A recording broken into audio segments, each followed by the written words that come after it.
یہ آپ کے سوال کا بھی صحیح جواب ہے، یہ دور ہو سکتا ہے، کسی کو کیسے دور ہو سکتا ہے؟ کہ اپنی مرضی سے تم کلمہ پڑھ لو مسلمان، میرے کہنے سے نہیں، اپنی مرضی سے کہ میرے مسلمان ہونے سے آپ نے کرنے کا ہے، انہوں نے اس کو نرایا دلایا جو بھی تھا کلمہ پڑھا کہ بھائی اب دیکھ بھائی، اب جو دیکھا دبا نہیں تھا، وہ حیران ہوا یہ کیا بات ہوئی؟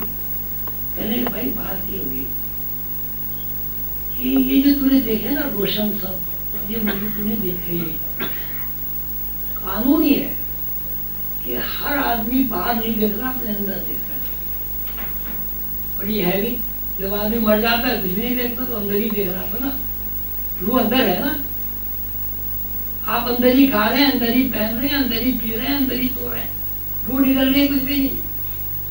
تو کہا بھائی تو نے اتنی ریاضت مجاہدہ کیا ہے، تو خود روشن ہے، اور دل میں جو دھبا تم نے دیکھا وہ تیرے دل کے اندر تھا دھبا، کیونکہ تم نے اسلام نہیں لایا تھا، تم نے اسلام کو پکڑ لیا، وہ دھبا تیرا دور ہو گیا، ایسے تو چیز ہوتا نہیں آیا. تو کہ قانون بھی بیان کر دیا انہوں نے کہ بھائی تو ہر آدمی اپنے اندر دیکھ رہا.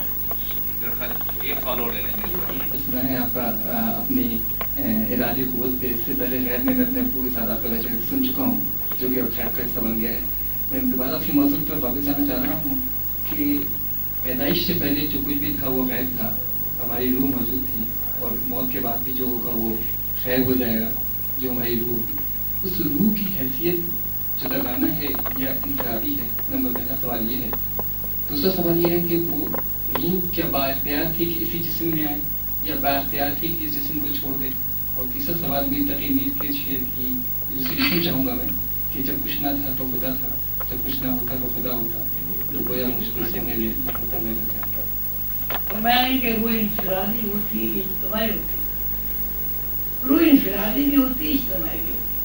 ایک بات دوسرا نے کیا کیا سوال؟ ہاں روح کو اختیار، کسی کو یہاں کچھ اختیار نہیں تھا. ہوا الاول ہوا الاخر ہوا الظاہر ہوا الباطن. اگر کوئی اختیار کسی کو ہے تو اللہ کا دیا ہوا اختیار ہے، کبھی اس کا نہیں ہوا. مثلا ایک آدمی نائب صدر ہے، وہ صدر صاحب چلے گئے کسی ملک میں، سارا تو اسی نے کرنا ہے نا، اس کا کوئی اختیار نہیں، صدر آئے گا پھر اختیار ختم. تو اختیار یہاں کسی کو بھی کچھ نہیں ہے. مثلا دیکھیے نا، اب میں کہتا ہوں اپنی مرضی سے، میں امریکہ میں ایک بہت بڑا پروگرام تھا تو وہاں خاتون نے سوال کیا کہ بریدنگ کے اوپر بات کہ جی ہم سانس اپنی مرضی سے لیتے ہیں. میں نے کہا دیدی کھڑی ہو جاؤ اور سانس روک کے دکھاؤ کہ یہ تو نہیں ہو سکتا. میں سانس اپنی مرضی سے لے رہے ہیں. اگر سانس لینے میں آپ کی مرضی شامل ہے تو سانس روکنے میں تو مرضی شامل ہونی چاہیے.